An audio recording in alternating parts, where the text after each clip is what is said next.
Minnesota, whoa, it's all going off in Minnesota. That's the expression we have here in the UK, going off. Anyway, I received that video a couple of days ago via WhatsApp from my brother. And boy, I mean, straight away I shared it on my Facebook page. And wow, I was quite astounded. I was thinking, wow, what kind of country is the United States of America where a police officer can do that in broad daylight in front of multiple witnesses and still walk away free? Now, at the time when I received that video, he hadn't received the sack yet, but we'll come on to that. But it still left me thinking, what kind of place is the United States of America? Now, don't get me wrong. Here in the UK, we're not squeaky clean ourselves. I mean, there's been some fuck-ups made here, but there's a fuck-up and there's a colossal fuck-up. Excuse my bad language, but I've got to express it the way I feel.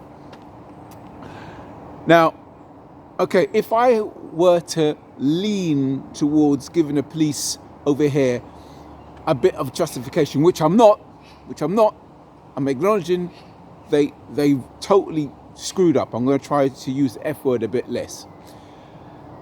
Two cases I could think of.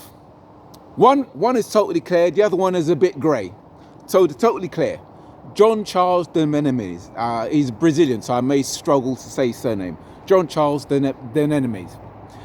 Accused of being an Islamic terrorist. He was mistaken for a terrorist and he got shot on the London Underground. If you're in New York, you know that as the subway.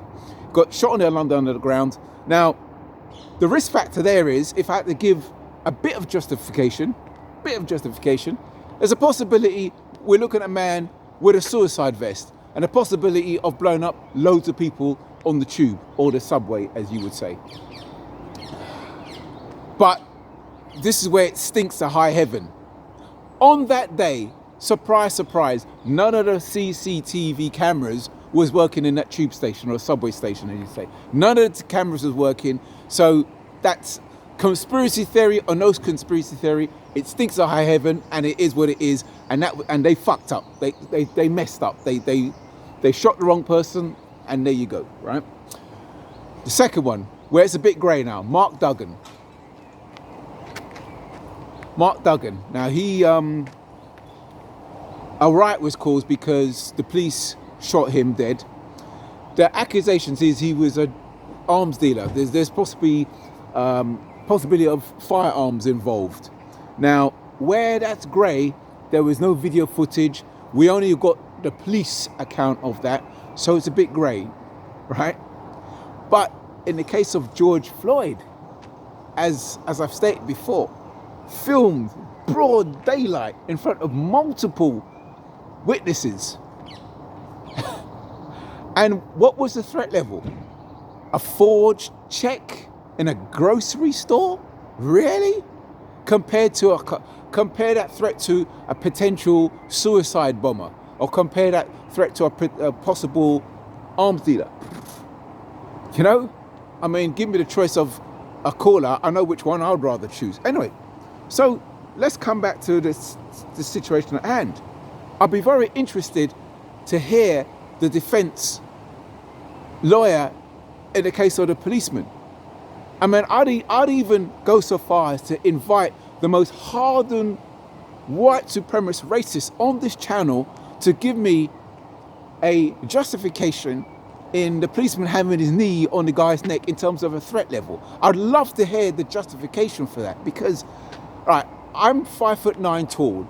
I'm medium athletic build. I weigh in about between 80 to 82 kilos, depending on the season.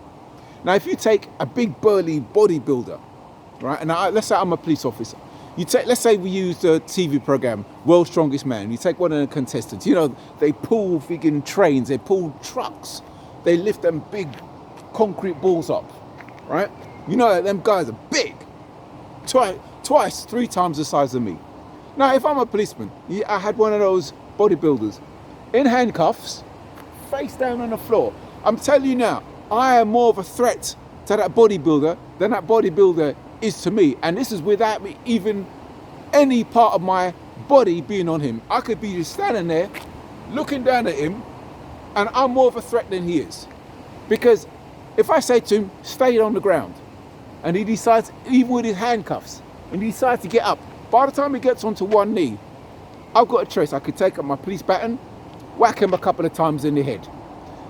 Or I could taser him, or I could take my gun out and shoot him in the leg. He's way more of a threat than me. And we're not even talking any physical contact with me and the guy. So I'd be very, very, extremely interested to hear what threat did this unarmed, George Floyd, he wasn't a small guy, but still, he had hands behind his back, unarmed.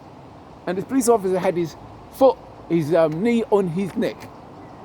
It wasn't like they struggled and he just happened to put his knee on his neck for a couple of seconds. He was on there for ages. You saw the video. So what threat is this guy to the police officer? To me, it's open and shut case. As we say here in the UK, an open goal. It's an open goal. Or you say in America, slam dunk. Slam dunk. It's open and shut. The guy is guilty. I can't see how you can wiggle. And the crazy thing is, which I don't understand. I found out now, to my knowledge, right now, what date's the date? Today's Thursday, but I can't remember the damn date. I think it's the 27th of May. To my knowledge, he hasn't been charged. He hasn't been arrested. I've just received another video of multiple police officers outside his house protecting him.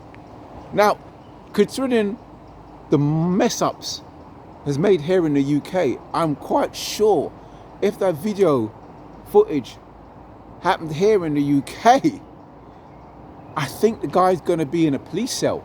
He won't be having policemen protecting him in his house, walking free.